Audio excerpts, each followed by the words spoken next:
ஒரு வயசான தாத்தா பாட்டி 60 வருஷத்துக்கு முன்னாடி அவங்களுக்கு கல்யாணம் ஆச்சு. ஒன்றாவே வாழ்ந்தாங்க, ஒன்றாவே இறந்து போனாங்க. இப்போ அவங்க 2 பேரும் சொர்க்கத்துக்கு போய் சேர்ந்தாங்க. அங்கே எல்லா வசதியும் இருந்தது. ஒரு பெரிய பங்களாவே இவங்களுக்கு ஒதுக்கி கொடுத்தாங்களாம். இதுக்கு எவ்வளவு வாடகைன்னு கேட்டார் தாத்தா. வாடகையெல்லாம் கிடையாது, இலவசம் அப்படின்னார் அங்கே இருந்தவர். அந்த வீட்டுக்கு பின்னாடி ஒரு பெரிய புல்வெளி இருந்தது. இதில் விளையாட ஏதாவது கட்டணம் உண்டான்னு கேட்டிருக்கார் தாத்தா. அதெல்லாம் ஒன்றும் கிடையாது, பணம்லாம் கட்ட வேண்டியதில்லை அப்படின்னார் அவர். பக்கத்தில் ஹோட்டல் மாதிரி ஒரு பெரிய கட்டடம், உள்ள சாப்பாட்டு மேஜைகள், அது மேலே விதவிதமான பலகாரங்கள். சாப்பாட்டுக்கெல்லாம் எவ்வளவு அப்படின்னு விசாரிச்சாராம் தாத்தா. அதுதான் சொன்னேனே, இங்கே எல்லாமே இலவசம்தான், எது வேணும்னாலும் சாப்பிட்லாம், எவ்வளவு வேணும்னாலும் சாப்பிட்லாம் அப்படின்னாராம். நீங்கள் சொல்கிறீங்க அப்படி, ஆனால் நான் சர்க்கரை சேர்த்துக்கக்கூடாது, உப்பு சேர்த்துக்கக்கூடாது, பாட்டி கையால் எப்பவும் பத்திய சாப்பாடு தான் அப்படின்னாராம் தாத்தா. இதை பாருங்கள், இங்கே உங்களுக்கு அந்த கவலையும் வேண்டியதில்லை. இங்கே நீங்கள் ஸ்வீட்டு சாப்பிட்லாம், காரம் சாப்பிட்லாம், உங்களுக்கு எந்த நோயும் வராது அப்படின்னாராம் அங்கே சொர்க்கத்தில் இருந்தவர். இதை கேட்ட உடனே அந்த தாத்தா பக்கத்தில் நின்ன பாட்டியை பார்த்து கத்தினாராம். அடி பாவி, எல்லாத்தையும் கெடுத்துட்டியே, நீ எனக்கு பத்திய சாப்பாடு போடாமல் கண்டதை திங்க விட்டுருந்தா 10 வருஷத்துக்கு முன்னாடியே நான் இங்கே சேர்ந்துருப்பேனே அப்படின்னாராம்.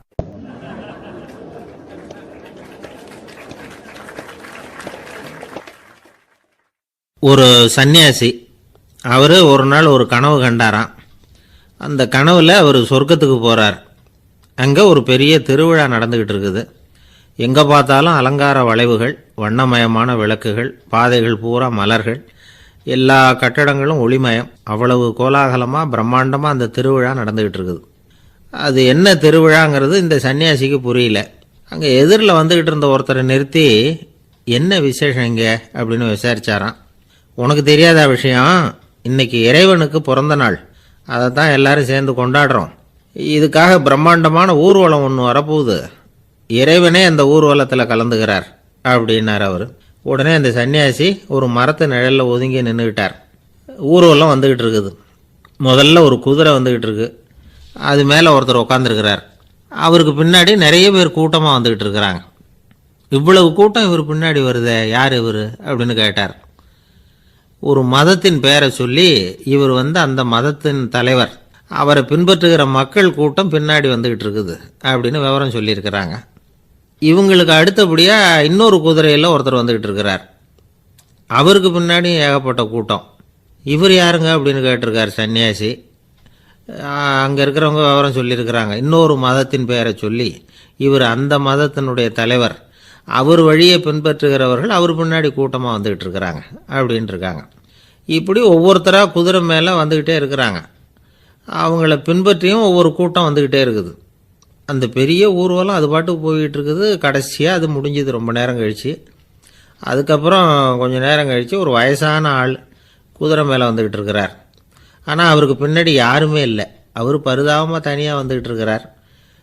அவர் அந்த ஊர்வலத்தை சேர்ந்தவரா இல்லையாங்கிறதே தெரியல. இவர் யார், இவர் ஏன் இப்படி தனியாக வந்துக்கிட்டு இருக்கிறார் அப்படின்னு கேட்டிருக்கார் அந்த சன்னியாசி. என்னது இப்படி கேட்குறீங்க, இவர் தான் கடவுள், இவருக்காக தான் இன்றைக்கி இந்த ஊர்வலமே நடக்குது, இவருக்கு தான் இன்றைக்கி பிறந்த நாள், முன்னாடி போகிற ஊர்வலம் பூரா இவருடைய பிறந்த நாளை கொண்டாடுறதுக்காக தான் அப்படின்ட்டுருக்காங்க. இதை கேட்டதும் அந்த சன்னியாசிக்கு திடுக்குன்னு தூக்கி போட்டிருக்கு. இது வரைக்கும் கனவு கண்டுகிட்டு இருந்தவர் முடிச்சுக்கிட்டார். அதுக்கப்புறம் தான் யோசித்து பார்த்துருக்கார். உண்மைதான், மக்கள் எல்லாரும் பக்தி மார்க்கத்தில் போகிறதா நினச்சிக்கிட்டு பாதை மாதிரி போய்கிட்டு இருக்கிறாங்க. கடவுளை பின்பற்றுவதாக நினைக்கிறாங்க பக்தர்கள். ஆனால் கடவுளுக்கு பின்னாடி யாருமே இல்லை. இன்னமும் இயல்பாக இதை பற்றி யோசித்து பார்த்தா, உண்மைக்கு பின்னாடி தான் நான் போய்கிட்டு இருக்கேன் அப்படின்னு நிறைய பேர் சொல்கிறாங்க. ஆனால் அந்த உண்மை அனாதையாக போய்கிட்டு இருக்குது. அப்படி ஆகிட்டுது உலகம். இந்த காலத்துலேயும் ஒரு ஊர்வலம், ஒரு பெரிய மனுஷருக்கு பிறந்த நாள் விழா. அவர் குதிரை மேலே ஏறி முன்னாடி போயிட்டுருக்கிறார். அவருக்கு பின்னாடி ஒரு 100 பேர் தொண்டர்கள் அவங்க பாட்டுக்கு போகிறாங்க. எல்லாம் பணம் கொடுத்து ஏற்பாடு பண்ணவங்க, எல்லாம் பணம் வாங்கிட்டு பின்னாடி போயிட்டுருக்குறாங்க. கொஞ்சம் தூரம் நடந்ததும் கால் வலிக்க ஆரம்பிச்சுட்டுது. ஒவ்வொருத்தராக அப்படியே ஒதுங்க ஆரம்பிச்சிட்டாங்க. அதான் முன்னாடியே பணம் கிடச்சிட்டுதே, இனிமேல் ஒதுங்கினா என்னென்னு ஒதுங்கிட்டாங்க. ஒரு கட்டத்தில் குதிரையில் போகிறவர் தற்செயலாக திரும்பி பார்க்குறாரு, பின்னாடி யாருமே இல்லை, எல்லோரும் ஓடி போயிட்டாங்க. ஒரே ஒரு ஆள் மட்டும் ரொம்ப விசுவாசமாக பின்னாடி நடந்து வந்துக்கிட்டு இருந்தான். ஏன்ப்பா நீ மட்டும் வந்துக்கிட்டு இருக்கிறியே, நீ வீட்டுக்கு போகலையான்னு கேட்டிருக்காரு அவர். நீங்கள் அந்த குதிரையையும் அதுக்குள்ள வாடகை பணத்தையும் கொடுத்துட்டீங்கன்னா நானும் போயிடுவேன் அப்படின்னு நானா இந்த ஆள்.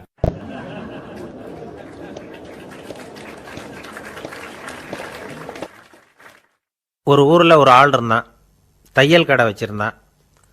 அவங்ககிட்ட ஒருத்தன் ஒரு சட்டை துணி எடுத்து கொடுத்து தைக்க சொல்லியிருந்தான். வர்ற சனிக்கிழமை வா வந்து வாங்கிட்டு போ அப்படின்னு அவன் சொல்லியிருந்தான். அதே மாதிரி இவன் வந்தான். அவன் தச்சு வச்சுருந்த சட்டையை கொடுத்தான். இவன் வாங்கி அங்கேயே போட்டு பார்த்தான். கை நீளம் ஒன்றுக்கு ஒன்று வித்தியாசமாக இருந்தது. வலது கை இடது பக்கத்தை விட நீளம் குறைச்சலாக இருந்தது. அவன் முணுமுணுக்க ஆரம்பிச்சுட்டான், என்ன இது இப்படி தைச்சுட்டியேன்னு. இதுக்கு அவன் சொன்னான், ஐயையோ இதுக்காகவா சங்கடப்படுறீங்க, வலது கையை மட்டும் கொஞ்சம் உள்ளே இழுத்தாப்புல வச்சுக்கிட்டிங்கன்னா சரியாக போகுது. மற்றபடி அந்த சட்டையில் உள்ள கலை அம்சத்தை கவனிங்க, எவ்வளோ அற்புதமாக தைச்சிருக்கேன் பாருங்கள். ஒரு சின்ன குறையை இப்படிலாம் பொருட்படுத்த வேண்டியதில்லை. நான் சொன்னது மாதிரி கையை கொஞ்சம் உள்ளே இழுத்தது மாதிரி வச்சுக்கிட்டு நடந்து போங்க, ஜோராக இருக்கும் அப்படின்னா. அவனும் யோசித்து பார்த்தான். சரியான யோசனையாக தான் தோணுச்சு. கொஞ்சம் முயற்சி பண்ணி வலது கையை கொஞ்சம் உள்ளே இழுத்து சட்டை சரியாக இருக்கிறது மாதிரி பண்ணிக்கிட்டான். இப்போ மறுபடியும் ஒரு பிரச்சனை. வலது கையை உள்ளே இழுத்த மாதிரி அப்படியே வச்சுக்கிட்டதும் முதுகு பக்கம் கொஞ்சம் துணி தளர்த்தியாக தொங்குறது மாதிரி தெரிஞ்சுது. என்ன இது முதுகு பக்கம் துணி குவிஞ்சுட்டுதே தொங்குதே அப்படின்னா மறுபடியும், அடடா இதுக்காகவா கவலைப்படுறீங்க, உடம்ப அதுக்கு தகுந்த மாதிரி கொஞ்சம் வளைச்சிக்கிட்டா சரியாக போடுது. இதுக்காக அந்த அழகான தையலை பிரித்து அதில் உள்ள கலை அம்சத்தை கெடுக்கிறதுக்கு என் மனசு இடம் தரல. எவ்வளவுக்கு தளர்த்தியாக இருக்கோ அவ்வளவுக்கு கொஞ்சம் உடம்பை வளைச்சி அப்படி குனிஞ்சது மாதிரி போங்க போதும் அப்படின்னா. அதுவும் நல்ல யோசனையாக தான் பட்டுது இவனுக்கு. சரின்னு சொல்லிவிட்டு புறப்பட்டான். தெருவில் இறங்கினான். கையை கொஞ்சம் உள்ளே இழுத்தான், உடம்பை கொஞ்சம் முன்னால் வளைச்சான், சட்டைக்கு தகுந்த மாதிரி உடம்பை பண்ணிக்கிட்டான். மெதுவாக நடந்து போகிறான். இப்போ எதிரில் இன்னொருத்தன் வரான். இவனை பார்க்குறான். இவன் போட்டிருக்கிற சட்டையை பார்க்குறான். ஆஹா அற்புதம்ங்கிறான். சும்மா சொல்லப்படாது, ரொம்ப நல்லா இருக்குது. நிச்சயமாக இது இந்த ஊர் மேலே தெருவில் இருக்கிற ஒருத்தன் இருக்கானே, அவன் தைச்சதாக தான் இருக்கணும் அப்படின்னா. இதை கேட்டதும் அவனுக்கு ஆச்சரியம். எப்படி அவ்வளவு கரெக்டாக கண்டுபிடிச்சிங்க அப்படின்னு கேட்டிருக்கான். இதுக்கு அந்த வழிபோக்கன்னு சொன்னானான், அவன் ரொம்ப கெட்டிக்காரன், உங்களை மாதிரி உடம்பும் கையும் வளைஞ்சு போன ஒரு ஆசாமிக்கு அவனை தவிர வேற யாராலேயும் இவ்வளவு பொருத்தமான ஒரு சட்டையை தைக்க முடியாது அப்படின்னானா. பாருங்க, அவனுக்காக இவன் அனுசரிக்க போய் இவனோட நிலைமை எப்படி ஆயிடுது பாருங்க. இதே மாதிரி தான் சில சடங்குகளும் சம்பிரதாயங்களும் நம்மளை கோமாளி ஆக்கி விட்டுரும். எதுவாக இருந்தாலும் அதில் அறிவுபூர்வமான அணுகுமுறை அவசியம். ஒரு நர்ஸ் அவசரமாக ஓடி டாக்டர்கிட்ட சொல்லிச்சான், டாக்டர் ஒரு தப்பு நடந்து போச்சு, 10ஆம் நம்பர் பெட்டில் இருக்கிற பேஷண்ட்டுக்கு காலில் ஆப்ரேஷன் பண்ணுறதுக்கு பதிலாக கையில் ஆப்ரேஷன் பண்ணிவிட்டீங்க. கை ஆப்ரேஷன் பண்ணிக்க வேண்டிய ஆள் 7ஆம் நம்பர் பெட்டில் இருக்கார் அப்படின்னு தான். அதுக்கு இவர் பதட்டப்படாமல் சொன்னாராம், பரவாயில்ல இவரை தூக்கி 7ஆம் நம்பர் பெட்டில் போட்டுரு அப்படின்னாராம்.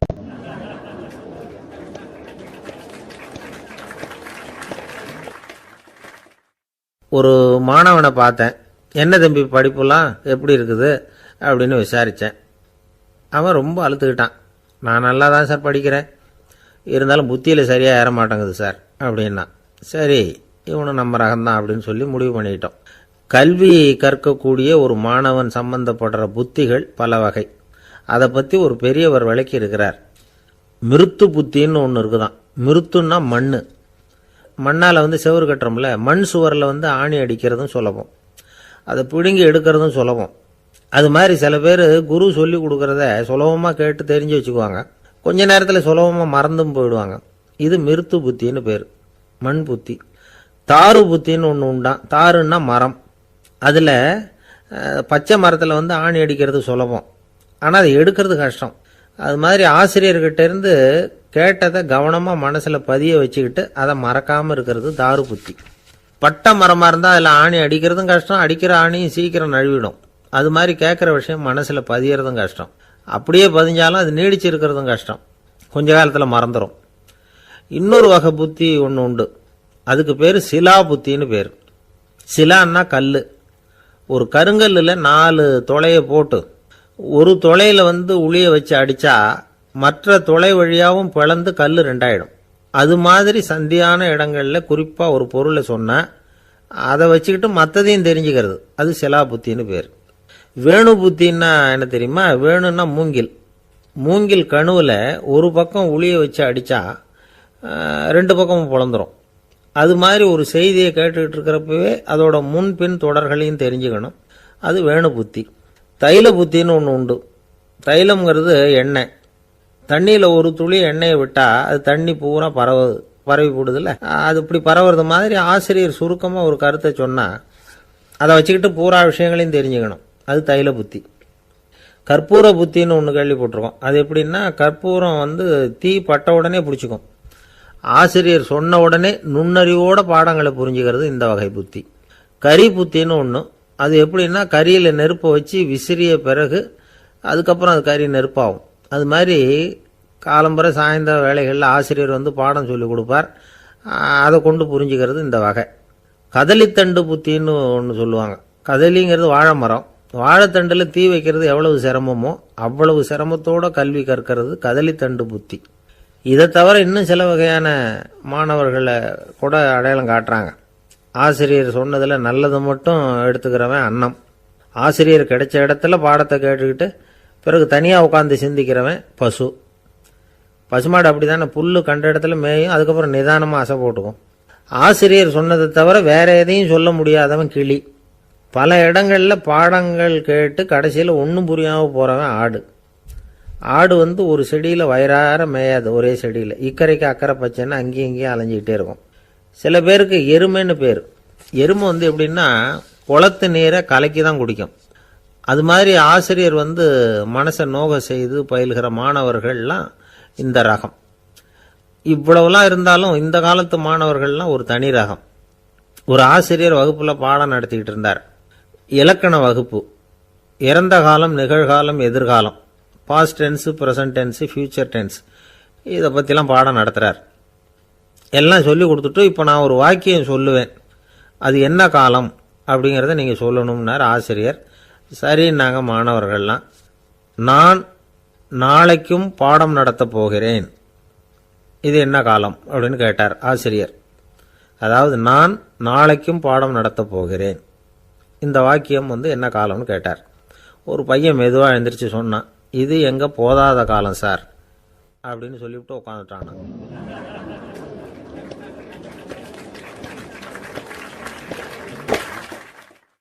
ஒரு ஊரில் ஒரு பெரிய செல்வந்தர் இருந்தார். பணத்துக்கு பஞ்சம் இல்லை. அதனால் இந்த உலகத்தில் முடியாத காரியம் எதுவும் இல்லைன்னு நினச்சார். பணம் இருந்தாலே அந்த நினப்பு தானாக வந்துடும். அதனால் இவரும் அப்படி நினச்சதில் ஒன்றும் தப்பு இல்லை. அந்த ஊருக்கு குருநானக் ஒரு தடவை வந்தார். அவருக்கு இந்த செல்வந்தர் ரொம்ப பிரமாதமாக ஒரு வரவேற்பு கொடுத்தார். ஊர் எல்லையிலேயே எங்கள் வீட்டுக்கு விருந்து சாப்பிட்டுட்டு போகணும்னு கேட்டுக்கிட்டார். அவரும் சரின்னு ஒத்துக்கிட்டார். உடனே தன்னுடைய பங்களாவில் ஒரு பெரிய விருந்துக்கு ஏற்பாடு பண்ணார். குருநானக்கை அழைச்சிட்டு வீட்டுக்கு போனார், உட்கார வச்சார். ஐயா, நான் இந்த ஊர்லேயே ரொம்ப பெரிய வசதி உள்ளவன், என்னால் எல்லாம் முடியும். உங்களுக்காக நான் என்ன செய்யணும்னு சொல்லுங்கள், எதுவாக இருந்தாலும் பரவாயில்ல, எவ்வளவு செலவானாலும் பரவாயில்ல, என்னால் செய்ய முடியும். என்ன செய்யணும்னு சொல்லுங்கள், அது போதும், நான் செய்கிறேன் அப்படின்னு நான் ரொம்ப பணிவா. இதை கேட்டதும் குருநானக் சிந்திச்சார் கொஞ்ச நேரம். அதுக்கப்புறம் தன்னோட சட்டை பைக்குள்ளே கையை விட்டு ஒரு பழைய ஊசி ஒன்று எடுத்தார். அந்த செல்வந்தர்கிட்ட கொடுத்தார். இதை பாருங்கள், இவ்வளவு தூரம் நீங்கள் கேட்கறதுனால சொல்கிறேன், எனக்கு நீங்கள் செய்ய வேண்டிய உதவி இதுதான்னார். ஊசியை கையில் வாங்கிக்கிட்டு இதை என்ன செய்யணும்னு சொல்லுங்க அப்படின்னார் அவர். நீங்கள் செய்ய வேண்டியது என்னென்னா, இந்த ஊசியை பத்திரமா வச்சிருக்கணும். நாம் 2 பேரும் இறந்து போனதுக்கு பின்னாடி இன்னொரு உலகத்தில் நாம் சந்திக்கக்கூடிய வாய்ப்பு இருக்குது. அப்போ இந்த ஊசியை என்கிட்ட கொண்டாந்து கொடுக்கணும். இதுதான் நீங்கள் எனக்காக செய்ய வேண்டிய உதவி அப்படின்னார் குருநானக் லேசாக சிரிச்சுக்கிட்டே. இதை கேட்ட உடனே இந்த பெரியவர் முழிக்க ஆரம்பிச்சிட்டார். அது எப்படிங்க, நான் சாகிறப்ப எப்படி இந்த ஊசியை எடுத்துக்கிட்டு இன்னொரு உலகத்துக்கு வர முடியும்னார். ஊசி மாதிரி ஒரு சின்ன பொருளை கூட இந்த உலகத்தை விட்டு நாம் போகிறப்ப எடுத்துகிட்டு போக முடியாதுங்கிறப்போ உங்களோட செல்வத்தையெல்லாம் எப்படி அங்கே எடுத்துகிட்டு வர போகிறீங்க அப்படின்னு கேட்டார் குருநானக். அதுக்கப்புறம் தான் அந்த பெரியவர் யோசிக்க ஆரம்பித்தாராம். குருநானக் சொல்கிறார், இதை பாருங்கள், நாம் செய்கிற நல்லது கெட்டது தான் கடைசி வரைக்கும் நம்ம கூட இருக்கும். அடுத்தவங்க நல்லா இருக்கணுங்கிறதுக்காக பொருளை செலவு செய்யணும். அப்படி செய்யலைன்னா எந்த பிரயோஜனமும் இல்லை அப்படின்னார். அதுக்கப்புறம் தான் அந்த செல்வந்தரின் அறிவு கண் திறந்து தான். உடனே குருநானக்கை வணங்கினார். ஐயா, என்கிட்ட இருந்த ஆணவம் போயிட்டுது, இனிமேல் என்கிட்ட இருக்கிற செல்வத்தை நல்ல வழியில் செலவழிப்பேன் அப்படின்னாராம். நம்மக்கிட்ட இருக்கிற பணம் எப்பவும் நம்ம கூடவே வந்துக்கிட்டு இருக்காதுங்கிறதுக்கு இது ஒரு உதாரணம். அதுக்காக நாம் பணம் சேர்க்கறத பற்றி கவலைப்பட வேண்டியதில்லை, பேசாமல் படுத்து தூங்கிக்கிட்டு இருந்தால் போதும் அப்படின்னு இதுக்கு அர்த்தம் பண்ணிக்கக்கூடாது. முறையான வழியில் பணம் சேர்க்கணும், அதை முறையான வழியில் செலவு பண்ணணும். அதனால் ஏற்படக்கூடிய மன நிறைவு இருக்குது பாருங்கள், அது அனுபவித்தவங்களுக்கு தான் தெரியும். சொர்க்கத்துக்கு போகிறவங்க இங்கேருந்து பணத்தை எடுத்துகிட்டு போக முடியாது, ஆனால் நம்ம செல்வத்தை இங்கே மற்றவங்களுக்கு பயன்பட செய்து அதனால் ஏற்படுற புண்ணியம் இருக்குது பாருங்கள், அதை எடுத்துகிட்டு போக முடியுமா. இதுதான் ஆன்மீகவாதிகள்லாம் சொல்கிற கருத்து. ஜான் நியூட்டன் ஒருத்தர், அவர் சொன்னார், நான் எப்போவாவது சொர்க்கத்துக்கு போய் சேர்ந்தேன்னா அங்கே 3 அதிசயங்களை பார்ப்பேன்னார். என்னன்னு கேட்டாங்க. நான் யார் யார் இருக்க மாட்டாங்கன்னு நினச்சிக்கிட்டு இருந்தானோ அவங்களில் சில பேர் அங்கே இருப்பாங்க, அது ஒரு பெரிய அதிசயம்னார். சரி, அடுத்தது என்ன? 2வது அதிசயம் என்னன்னா, அங்கே இருப்பாங்கன்னு நான் எதிர்பார்த்த சில பேர் அங்கே இருக்க மாட்டாங்க அப்படின்னார். சரி, 3வது பெரிய ஆச்சரியம் என்ன அப்படின்னா, நான் அங்கே இருக்க பாருங்க, அதுதான் அந்த 3வது அதிசயம் அப்படின்னார்.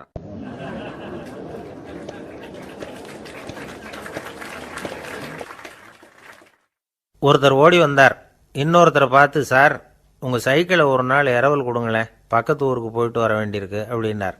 இவர் சைக்கிளை கொடுத்து பத்திரமா கொண்டுட்டு போங்கன்னார். சார், இதை பத்திரமா கொண்டு போகிறேன், கவலையே வேணாம், ஏன்னா இது உங்களோட சைக்கிள் அப்படின்னு நான் நினைக்கல, என்னோட சைக்கிளாக நினைக்கிறேன் அப்படின்னார். அதுக்கப்புறம் தான் இவருக்கு உண்மையாகவே பயம் வந்துட்டுது. ஏன்னா அவர் சொன்னது மாதிரி அதை தன்னோட சைக்கிளாகவே நினச்சி தள்ளிட்டு போட்டால் என்ன பண்ணுறது. எதை நம்முடையதாக நினைக்கணுங்கிறதுக்கு ஒரு வரையறை இருக்குது. சில பேர் ஆஃபீஸையே வீடாக நினச்சி விடுறது உண்டு. அப்படிப்பட்டவங்க கூட வீட்டை ஆஃபீஸாக நினைக்கிறதில்ல. ஏன்னா வீட்டில் இவர் ஆஃபீஸராக நடந்துக்க முடியறதில்ல. இதெல்லாம் ஒரு பக்கம் இருக்கட்டும், இப்போ விஷயத்துக்கு வருவோம். பொறியியல் மேதை டாக்டர் விஸ்வேஸ்வரய்யா இருந்தார் இல்லையா, பாரத ரத்னா விருதெல்லாம் கொடுத்தாங்களே. ஆஃபீஸ் வேலை வேற, சொந்த வேலை வேற அப்படிங்கிறதுக்கு ஒரு உதாரணமாக இருந்தவர் அவர். மைசூர் மகாராஜா கிட்ட திவானா இருந்தார். அவர் ஒரு நாள் அரசாங்க வேலை காரணமாக வெளியூர் போயிருந்தார். ஹாசன்கிற ஊருக்கு பக்கத்தில் ஒரு பயண மாளிகை, அங்கே தங்கிவிட்டார். ராத்திரி அங்கே தங்கி இருந்துட்டு விடிஞ்சதும் ஊருக்கு திரும்புறதாக திட்டம். ராத்திரி தூங்கிறதுக்கு ரொம்ப நேரம் ஆயிட்டுது. ரொம்ப நேரம் வரைக்கும் அரசாங்க சம்பந்தப்பட்ட வேலைகளையே பார்த்துக்கிட்டு இருக்கிறார். அரசாங்க ஃபைல்கள் நிறைய இருந்தது. அதையெல்லாம் ஒவ்வொன்றா எடுத்தார், படித்து பார்த்தார், பரிசீலனை பண்ணார். அதில் எழுத வேண்டியதை எழுதினார், கையெழுத்து போட்டார். ஒரு வழியாக அந்த வேலையெல்லாம் முடிஞ்சுது. அதுக்கப்புறம் என்ன பண்ணார்னா, தன்னுடைய சூட்கேஸை திறந்தார்.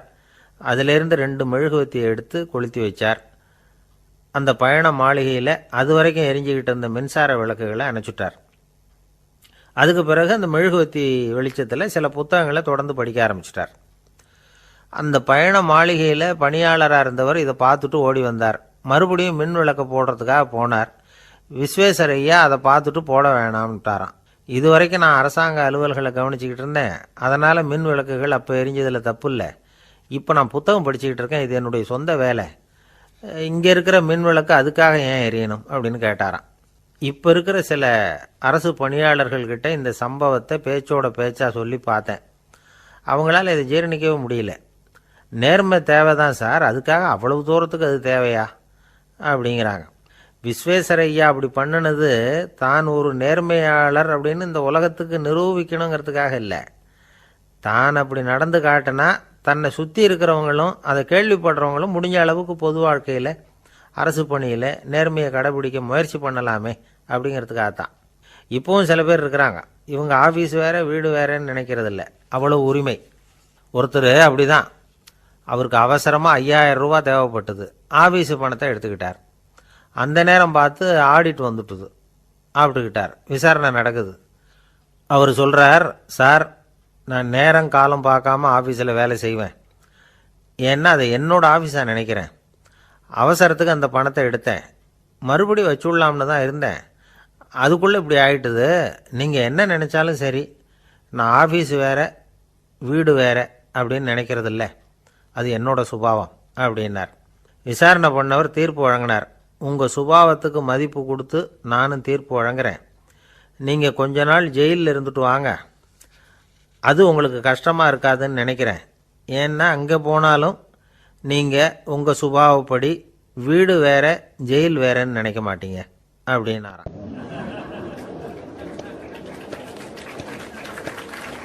இந்த உலகத்தில் மனுஷன் எவ்வளவோ தவறுகள் செய்கிறான். அதுக்கெல்லாம் என்ன காரணம்? அதை பற்றின ஆராய்ச்சி தான் இன்றைக்கி. இதுக்கு ஆராய்ச்சி என்னத்துக்கு, அது தெரிஞ்ச விஷயம் தானே அப்படின்னு நீங்கள் நினைக்கலாம். ஆனால் அப்படி அலட்சியமாக இந்த விஷயத்தை விட்டுறக்கூடாது. பொதுவாக எல்லோரும் நினைக்கலாம் எது சரி எது தவறு அப்படின்னு தெரியாததுனால தான் மனுஷன் தப்பு பண்ணுறான் அப்படின்னு. ஆனால் அப்படி சொல்லிட முடியாது. மனுஷன் தெரிஞ்சே தான் தவறுகள் பண்ணுறான். இப்போ உதாரணத்துக்கு ஒரு சாலையில் இடது பக்கம் போக வேண்டிய ஒருத்தர் நடுக்கோட்டை தாண்டி வலது பக்கமாக வண்டியை ஓட்டிகிட்டு போகிறாருன்னு வச்சுங்க. என்னப்பா இது தப்பு இல்லையா அப்படின்னு அவர்கிட்ட கேட்டால், அதெல்லாம் எனக்கு தெரியும், நீ உன் வேலையை பார்த்துட்டு போ அப்படிம்பார். வலது பக்கமாக போகிறது தப்புன்னு தெரிஞ்சே தான் அவர் அப்படி செய்கிறார், அப்படி போகிறார். பெரிய உத்தியோகத்தில் இருக்கிறவங்க கூட லஞ்சம் வாங்குறாங்க. அவங்களுக்கெல்லாம் லஞ்சம் வாங்குறது தப்புன்னு தெரியலன்னு அர்த்தம். திருடுறது தப்புன்னு தெரியாமலாம் மனுஷன் திருடுறான். நல்லாவே தெரியும். நீங்கள் வேணும்னா கேட்டு பாருங்கள், வேறு வழி இல்லை அதனால தான் திருடுறேன்பா. திருடுறது ஒரு புண்ணியமான காரியம்னு திருடனே கூட சொல்ல மாட்டான். திருடுறது தவறுங்கிறது திருடனுக்கு தெரியும் அப்படிங்கிறத விளக்கறதுக்காக ஒரு பெரியவர் ஒரு கதை சொன்னார். அதாவது 2 திருடர்கள் 2 பேரும் சேர்ந்து ஒரு வீட்டுக்கு போய் ஒரு 10,000 ரூபாயை திருடிட்டு வந்துடுறாங்க. ஒரு காட்டு வழியாக வந்துக்கிட்டு இருக்கிறாங்க. இன்னும் விடியல. 2 பேருக்கும் தூக்கம் கண்ணை சுற்றுது. சரி, இப்படியே ஒரு மரத்தடியில் படுத்து தூங்குவோம், காலையில் விடிஞ்சதும் இந்த பணத்தை 2 பேரும் பங்கு போட்டுக்குவோம் அப்படின்னு முடிவு பண்ணுறாங்க. அதே மாதிரி படுத்து தூங்குறாங்க. நடு ராத்திரியில் ஒரு திருடன் முழிச்சிக்கிறான். விடிகிற வரைக்கும் காத்துக்கிட்டு இருந்தால் 5,000 ரூபா தான் கிடைக்கும், இப்போவே கம்பி நீட்டினா 10,000 ரூபா கிடைக்கும் அப்படின்னு யோசித்து பார்த்துட்டு ஒரு முடிவுக்கு வந்தான். மெதுவாக அந்த 10,000த்தையும் சுருட்டிக்கிட்டு அடுத்தவனுக்கு தெரியாமல் ஓடி போயிட்டான். விடியுது. அடுத்தவன் எழுந்திரிச்சு பார்க்குறான். பணத்தையும் காணலை, பாகஸ்தனையும் காணலை. இந்த திருடன் அந்த திருடனை திட்டுறான். திருட்டு பய, அயோக்கிய பய, இப்படி அநியாயமாக கிளப்பிட்டு போட்டானே அப்படிங்கிறான். இதுலேருந்து என்ன தெரியுது? தெரியாமல் எடுத்துக்கிட்டு போகிறது திருட்டு, அயோக்கியத்தனம், அநியாயம் அப்படிங்கிறது இவனுக்கு தெரிஞ்சிருக்குது. அதனால தான் அடுத்தவனை பார்த்து இப்படி திட்டுறான். அதனால் தெரியாததுனால மனுஷன் தவறு பண்ணுறான்னு சொல்கிறது சரியில்லை. அப்படின்னா மனுஷன் பண்ணுற தவறுகளுக்கு உண்மையான காரணம் தான் என்ன? இதே சந்தேகம் அர்ஜுனனுக்கும் வந்துதான். அதனால தான் அவன் பகவானை பார்த்து கேட்குறான், மனுஷன் தன் விருப்பத்துக்கு விரோதமாக ஏதோ ஒரு சக்தியினால பலாத்காரமாக இழுக்கப்பட்டது மாதிரி பாவம் பண்ணுறானே, அந்த சக்தி என்ன அப்படின்னு கேட்குறான். இதுக்கு பகவான் பதில் சொல்கிறார், காமமும் குரோதமும் தான் அந்த சக்திகள், அதாவது ஆசையும் சினமும். இது 2ம் உன்னுடைய எதிரிகள் அப்படிங்கிறத புரிஞ்சுக்கோ அப்படிங்கிறார். இன்னமும் நுணுக்கமாக பார்த்தா காமத்தினுடைய மறு உருவங்கள் தான் குரோதமும் லோபமும். ஆசை நிறைவேறலைன்னா குரோதம், அதாவது கோபம். ஆசை நிறைவேறிட்டதுன்னா லோபம், அதாவது பேராசை. பாவத்தை கண்ட்ரோல் பண்ணணும்னா அதுக்கு மெயின் சுவிட்சு எது அப்படிங்கிறது இப்போ தான் தெரியுது. அதுக்கு மனுஷன் தெரிஞ்சே தான் தவறு பண்ணுறான் அப்படின்னு பேசிக்கிட்டோமே. அதுக்கு ஒரு உதாரணம். ஒரு ஆள் ஹோட்டலில் சாப்பிட போனான். சாப்பிட்டு முடித்தான். எழுந்திரிச்சு முதலாளிகிட்ட பில்லை கொடுத்தான். காசை கொடுக்கல. முதலாளி பணம் கொடுன்னு கேட்டார். இவன் என்கிட்ட பணம் இல்லைன்னா. முதலாளி கொஞ்சம் கூட அலட்டிக்கல. உள்ளே இருந்து ஒரு ஆளை கூப்பிட்டார். இவனை கூப்பிட்டுக்கிட்டு போய் இட்லி மாவு ஆட்ட சொல்லுன்னார். இவனும் கவலைப்படாமல் உள்ளே போயிட்டான். அப்போது அழைச்சிக்கிட்டு போகிற ஆள் கேட்குறான், ஏன் சார் சாப்பிட்றதுக்கு முன்னாடி காசு இல்லைங்கிறது உங்களுக்கு தெரியாதா அப்படின்னு கேட்குறான். தெரியும், காசு இல்லைங்கிறதும் தெரியும், காசு இல்லாமல் சாப்பிட்டா மாவாட்டணுங்கிறதும் தெரியும் அப்படின்னா அந்த ஆள். அப்படின்னா நீங்கள் உங்கள் வீட்லேயே சாப்பிட்ருக்கலாமே அப்படின்னு கேட்குறான் அவன். அதுக்கு இவர் சொல்கிறாரு, அது எப்படி, அங்கே சாப்பிட்டாலும் நான் இதே வேலையை தானே செய்ய வேண்டியிருக்கும் அப்படின்னாராம்.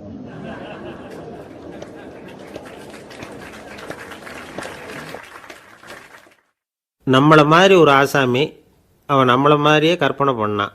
அதாவது நாம் தான் இந்த உலகத்தில் ரொம்பவும் கஷ்டப்படுறோம், மற்றவங்கள்லாம் சந்தோஷமாக இருக்கிறாங்க அப்படின்னு அவன் நினச்சிக்கிட்டான். அவன் ஒரு நாள் கடவுளை வேண்டிக்கிட்டானா, சுவாமி இந்த உலகத்தில் எவ்வளவோ பேர் இருக்கிறாங்க, ஒவ்வொருத்தருக்கும் ஒவ்வொரு விதமான கஷ்டம் இருக்கலாம், ஒத்துக்கிறேன்.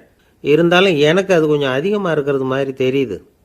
அதனால் நீங்கள் எனக்காக ஒரு சின்ன உதவி செஞ்சால் போதும்.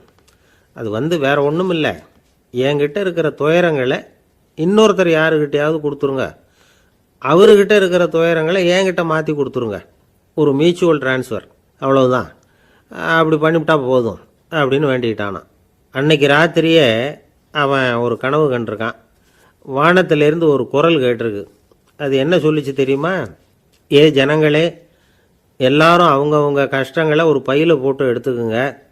அப்படி எடுத்துக்கிட்டு நேராக இந்த ஊர் எல்லையில் இருக்கிற கோயிலுக்கு வந்து சேருங்க அப்படின்னு அந்த குரல். ஆஹா, கடவுள் நம்ம பிரார்த்தனைக்கு செவி சாய்ச்சுட்டார் அப்படின்னு சந்தோஷப்பட்டான் இவன். உடனே என்ன பண்ணான்? தன்கிட்ட இருந்த கஷ்டத்தையெல்லாம் ஒரு சாக்கு பையில் போட்டு எடுத்துக்கிட்டான். வீட்டை விட்டு வெளியில் வந்தான். தெருவில் இறங்கி நடக்கிறான். அங்கே பார்த்தா ஏகப்பட்ட பேர் ஆளுக்கு ஒரு பையை தூக்கிக்கிட்டு கோயிலுக்கு போய்கிட்டு இருக்கிறாங்க. சில பேர் மூட்டையாக கட்டி தலையில் சுமந்துக்கிட்டு போய்கிட்டு இருக்கிறாங்க. இவன் பார்த்தான். இவனுக்கு ரொம்ப ஆச்சரியமாக இருந்தது. ஏன்னா எல்லாரும் வச்சிருக்கிற பை இவன் பையை விட பெருசாக இருந்தது. இவன் பை தான் இருக்கிறதுலே கொஞ்சம் சின்னதாக தெரிஞ்சுது. இப்போ அவன் மறுபடியும் சாமியை வேண்டிக்கிட்டான். கடவுளே, இப்போ உள்ள சூழ்நிலையை கவனித்தா என்கிட்ட இருக்கிற பையே பரவாயில்லன்னு தோணுது. அதனால் வேற பை எதையும் மாற்ற வேணாம், இதுவே பரவாயில்ல, இந்த பையோடு திரும்பி வீட்டுக்கு போனால் போதும்னு நினைக்கிறேன் அப்படின்னு எதோ நினைக்க ஆரம்பிச்சுட்டான் அவன். எல்லாரும் கோயிலுக்கு போய் சேர்ந்தாங்க. கோயிலில் அந்த குரல் மறுபடியும் கேட்டுது. எல்லாரும் அவங்கவுங்க பைகளை சோகத்தில் தொங்க விடுங்க. திடீர்னு விளக்குகள் அணையும், மணி அடிக்கப்படும், அதுதான் அடையாளம். அந்த சமயத்தில் இருட்டில் உங்களுக்கு வேண்டிய பையை நீங்கள் மாற்றி எடுத்துக்கலாம், தேர்ந்தெடுத்துக்கலாம். வெளிச்சம் இருக்கிறப்பவே உங்களுக்கு பிடிச்ச பைக்கு பக்கமாக பார்த்து நீங்கள் நின்றுக்கலாம் அப்படின்னு சொல்லி விவரம் சொல்லிச்சான் அந்த குரல். அப்படி சொன்னதுக்கப்புறம் திடீர்னு விளக்கு அணைஞ்சிது, மணி அடிச்சுது. கொஞ்ச நேரம் கழித்து மறுபடியும் விளக்குகள்லாம் எரிஞ்சுது. இப்போ பார்த்தா எல்லாரும் அவங்கவுங்க பையையே கெட்டியாக பிடிச்சிக்கிட்டு நிற்கிறாங்க. இவனும் அப்படியே நிற்கிறான். இவன் மெதுவாக பக்கத்தில் நிற்கிறவங்ககிட்ட கேட்டானா, ஏன் நீங்கள் பையை கையிலேயே வச்சுருக்கிறீங்க, செவுத்தில் மாட்டலையா அப்படின்னு கேட்டிருக்கான். இல்லைப்பா, நீ ஏன் கையிலேயே வச்சுருக்கிறியோ அதே காரணத்துக்காக தான் நாங்களும் வச்சுருக்குறோம். நம்ம கவலைகளை பற்றி நமக்கு ஓரளவுக்காவது தெரியும். ஆனால் மற்றவங்க கவலைகள் நமக்கு பரிச்சயம் இல்லாதவை, பழக்கம் இல்லாதது. அதனால் நமக்கு தெரிஞ்ச கவலைகளை சமாளிக்கிறது சுலபம். தெரியாததை சமாளிக்கணும்னா மறுபடியும் ஆரம்பத்திலேருந்து ஆரம்பிக்கணும். அதனால் பழைய நண்பர்களோடு வாழறது தான் மேல் அப்படின்னு நானான். அதுக்கப்புறம் அவன் தன்னோட பையே போதும்னு வீட்டுக்கு திரும்பி வந்துட்டானான். இது ஒரு பெரியவர் சொல்லியிருக்கிற கதை. அதனால் நம்மக்கிட்ட இருக்கிற கஷ்டங்கள் தான் பெருசு, அதை இன்னொருத்தங்கிட்ட கொடுத்துட்டு மாற்றிக்கலாம் அப்படின்னு நினைக்கிறது தப்பு. இதே மாதிரி இன்னொரு சம்பவம். ஒரு ஊரில் ஒரு நாள் ராத்திரி ஆகாயத்திலேருந்து கடவுள் குரல் கேட்குது. இந்த ஊரில் இருக்கிற ஜனங்கள்லாம் கொஞ்சம் கவனிங்க, உங்களுக்கு ஒரு செய்தி. அதாவது இங்கே இருக்கிற ஜனங்கள்லேயே கொஞ்சம் கூட கவலையே இல்லாத ஆள் யாருன்னு எனக்கு தெரியணும். அதனால் எல்லாரும் அவங்கவுங்க கவலைகளை ஒரு பையில் போட்டு எடுத்துக்கிட்டு கோயிலுக்கு வாங்க அப்படின்னார் கடவுள். உடனே வரிசையாக எல்லாரும் வர ஆரம்பித்தாங்க. எல்லார் கையிலையும் பை இருந்தது, சின்னதும் பெருசுமா. கவலையே இல்லாத ஆள் யாருன்னு தேடினார் கடவுள். ஒரே ஒரு ஆள் மட்டும் கையில் எதுவும் இல்லாமல் வெறும் கையை வீசிக்கிட்டு ரொம்ப ஜாலியாக நடந்து வந்துக்கிட்டு இருந்தான். கடவுள் அவங்ககிட்ட போனார். ஏன்ப்பா, உனக்கு கவலையே இல்லையா அப்படின்னு கேட்டார். எனக்கும் சில கவலைகள்லாம் உண்டு அப்படின்னு அவன். எங்கே அதெல்லாம்னு கேட்டிருக்கார் கடவுள். பின்னாடி லாரியில் வந்துக்கிட்டு இருக்கு அப்படின்னு அவன்.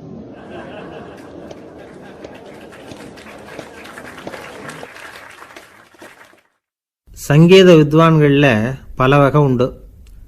சில குறிப்பிட்ட ராகங்களை பாடுறதில் அவங்களுக்கு பெருமை வர்றது உண்டு. ஆனால் ஒருத்தர் இருந்தார், அவரால் ஒரு ராகத்துக்கே பெருமை வந்தது. அந்த ராகத்தை அவர் வாசித்து கேட்கணும் அப்படின்னு சொல்லுவாங்க. அது என்ன ராகம்னா தோடி ராகம். சரி, அந்த வித்வான் யாருன்னா அவர் தான் திருவாவடுதுறை ராஜரத்னம் பிள்ளை. பேராசிரியர் கல்கி ஒரு சமயம் தம்முடைய பத்திரிகையில் எழுதினாராம். அதை அப்படியே படிக்கிறேன் கேளுங்களேன். ஆகா, ஸ்ரீ ராஜரத்னம் பிள்ளையின் தோடி ஆலாபனையை முதலில் கேட்டபோது அவருடைய கற்பனையை விட்டு தள்ளுங்கள். நம்முடைய மனதில் என்னென்ன இன்பமயமான கற்பனைகள் எல்லாம் உதித்தன.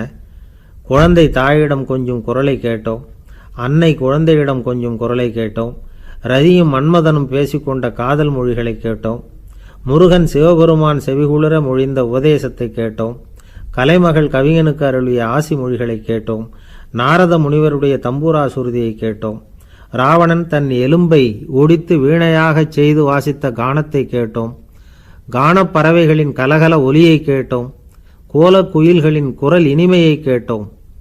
இப்படிலாம் பேராசிரியர் கல்கி விமர்சனம் எழுதியிருக்கிறார். திருவாவடுதுறை ராஜரத்னம் பிள்ளை அவர்களுடைய வாசிப்பை கேட்டுட்டு டிஎன் ராஜரத்னம் பிள்ளை இறந்து போனார். அப்போது கவிஞர் கண்ணதாசன் எழுதினார், செவியனில் ஓடி எங்கள் சிந்தையில் ஓடி இந்த புவியெல்லாம் ஓடி நின்பார் பொங்கிய தோடி வேறெங்கு எவரிடம் போகும் ஐய இனி அதை காப்பார் யாவர் அவிந்தனின் சடலத்தோடே அவிந்தது தோடிதானும் அப்படின்னு எழுதினாராம். அந்த அளவுக்கு அவருடைய தோடியை ரசித்தவர்கள் உண்டு. அதே மாதிரி தோடின்னா என்னன்னு தெரியாமலே அவரை ரசித்தவங்களும் அந்த காலத்தில் உண்டு. அதாவது ஒரு பெரிய சபையில் இவர் வாசிச்சுக்கிட்டு இருக்கிறார். பாதியில் ஒரு பெரிய மனுஷன் உள்ளே வந்தார். அவர் உடம்புல பட்டு வேஷ்டி, ஜருகை, அங்கவஸ்திரம், வாயில் வெத்தலை, வாசனை புகையில, காதில் வைரக்கடுக்கன், கழுத்தில் தங்க சங்கிலி, கை விரல் பூரா மோதிரம், கையில் ஒரு வெள்ளி வெத்தலை புட்டி, உதவிக்கு 2 பேர் பக்கத்தில். இவ்வளவு பந்தாவோடு வரார் கச்சேரி கேட்குறதுக்கு. இப்படி வந்தவர் முதல் வரிசையில் உக்காந்தார். வித்வான் வாசித்து முடித்ததும் இவர் அவரை பார்த்து, ஐயா நீங்கள் தோடி வாசிக்கிறதுல ரொம்ப கெட்டிக்காரர்னு கேள்விப்பட்டிருக்கேன், அதை கேட்கறதுக்காக தான் மெனக்கிட்டு வந்திருக்கிறேன், அதை வாசிங்களேன் அப்படின்னாராம் இந்த பெரியவர். ராஜரத்னம் பிள்ளைக்கு ஒன்றும் புரியல. ஏன்னா இது வரைக்கும் அவர் வாசிச்சுக்கிட்டு இருந்ததே அந்த தோடி ராகத்தை தான். அதை வாசித்து முடித்ததும் அதை வாசிங்களேன்னு இவர் கேட்குறார். அப்படின்னா இவரோட ஞானம் எப்படிப்பட்டது? இவ்வளவும் கேட்டுட்டு இப்படி கேட்குறாரே அப்படின்னு அவர் யோசிச்சிருக்கிறார் ராஜரத்னம் பிள்ளை. உடனே என்ன பண்ணார் தெரியுமா? பக்கத்தில் ரொம்ப சாதுவாக சுருதி போட்டுக்கிட்டு இருந்த ஒரு முதுகில் ஓங்கி ஒரு குத்து விட்டாராம். அவருக்கு ஒன்றும் புரியல, எதுக்கு நம்மளை அடிக்கிறார் இவர், நம்மளை குத்துறாரு வித்வான்னு. அவர் அதிர்ச்சியால் இவர் நிமிர்ந்து பார்த்துருக்கார். அப்போ ராஜரத்னம் பிள்ளை சொன்னாராம், ஏய்யா ஐயா பெரிய மனுஷன், என்னுடைய பரம ரசிகர், தோடி ராகம் கேட்கணுங்கிறதுக்காக இவ்வளோ தூரம் வந்திருக்கிறார், முத வரிசையில் உட்காந்துருக்கார். நீ இந்த சமயம் பார்த்து தோடி ராகம் வாசிக்கிற நாதஸ்வரத்தை வீட்டில் வச்சுட்டு வந்துட்டியே, இப்போ ஐயாவுக்காக அந்த ராகத்தை நான் எப்படி வாசிக்கிறது அப்படின்னு சொல்லிவிட்டு மறுபடியும் முதுகில் ஒரு அடி கொடுத்தாராம். அடி வாங்கினவருக்கே சிரிப்பு அடக்க முடியலையா. கணவன் மனைவி அன்பாக இருக்கணும், ஒருத்தர் நல்லா புரிஞ்சுக்கணும், விட்டு கொடுக்குற மனப்பான்மை வேணும். அதுதான் ஒரு நல்ல குடும்பம். இன்றைக்கி பல குடும்பங்களில் அர்த்தமில்லாத சண்டைகள் தான் அதிகம். கிராமப்புறங்களில் வேடிக்கையாக ஒரு கதை சொல்லுவாங்க. ஒரு ஊரில் ஒரு ஆள் இருந்தான், வேலை வெட்டி இல்லாமல் சும்மாவே இருந்தான். அவனுக்கு கல்யாணம் பண்ணி வச்சாங்களாம். மனைவி சேர்ந்தா, சும்மாவே உட்காந்துருக்கிறியே, ஏதாவது சம்பாதிக்கிற வழியை பாரு அப்படின்ட்டுருக்கா. அதுக்கு தான் யோசனை பண்ணிகிட்டு இருக்கிறேன், ஒரு அருமையான ஐடியா அப்படின்னு. நானா என்ன அது சொல்லு அப்படின்ட்டுருக்கா. அவ ஒரு ஆட்டுக்குட்டி வாங்க போகிறேன்ருக்கான். அதை வாங்கி என்ன பண்ண போகிறேன்னா, அந்த குட்டி வளரும், பெருசாகும், அதுக்கப்புறம் அது நிறைய குட்டி போடும் அப்படின்ட்டுருக்கான். சரி, அப்புறம் என்ன, அதையெல்லாம் சந்தையில் கொண்டுட்டு போய் விற்றுவிட்டு அந்த காசுக்கு ஒரு எருவு மாடு வாங்கலாம். சரி, அது எதுக்கு? எருவு மாடு நிறைய பால் கொடுக்கும், அதை கொண்டுகிட்டு போய் பால் பண்ணையில் கொடுப்பேன், அல்லது நானே விற்றுருவேன், கை நிறைய காசு கிடைக்கும். அதுக்கப்புறம் ஒரு பசுமாடு வாங்குவேன், பாலையும் விற்கலாம், நாமளும் காய் போட்டு சாப்பிட்லாம், இப்படிலாம் சொல்லியிருக்கான். அப்போ அந்த பொண்ணு சொல்லிச்சான், அடுத்த தெருவில் இருக்கிற எங்கள் அம்மா வீட்டுக்கும் கொஞ்சம் பால் கொடுத்து அனுப்பலாம் அப்படின்ட்டுருக்கான் அந்த பொண்ணு. இந்த இடத்துல கணவனுக்கு கோவம் வந்துட்டுது. அதே எப்படி உங்கள் அம்மா வீட்டுக்கு எதுக்கு கொடுக்கணும், அதெல்லாம் முடியாதுன்றிருக்கான். இந்த இடத்துல சண்டை ஆரம்பமாயிட்டுது. கொஞ்ச நேரத்தில் 2 பேரும் சத்தம் போட ஆரம்பிச்சிட்டாங்க. கடுமையான சண்டை நடக்கிறத பக்கத்து வீட்டுக்காரன் காதில் வாங்கினான். அவன் ஓடியாந்தான். அவனுக்கு தெரியும், வாங்காத மாட்டுக்காக இப்படி சண்டை போட்டுக்கிட்டு இருக்கிறாங்கங்கிறது அவனுக்கு புரியும். அவன் ஓடி சொன்னான், ஏண்டா உன்னோட பசுமாட்டை ஒழுங்காக கட்டி போடக்கூடாதான்ருக்கான். என்னடா சொல்கிறேன்னா, இவன் உன் மாடு என் தோட்டத்தில் மேய்ஞ்சுட்டுது, பயிரெலாம் நாசமாயிட்டுது, 10,000 ரூபா அளவுக்கு சேதம், அதை வாங்கிட்டு போகிறதுக்கு தான் வந்தேன், குடுறா 10,000 நானா. இவன் அரண்டு போயிட்டான்.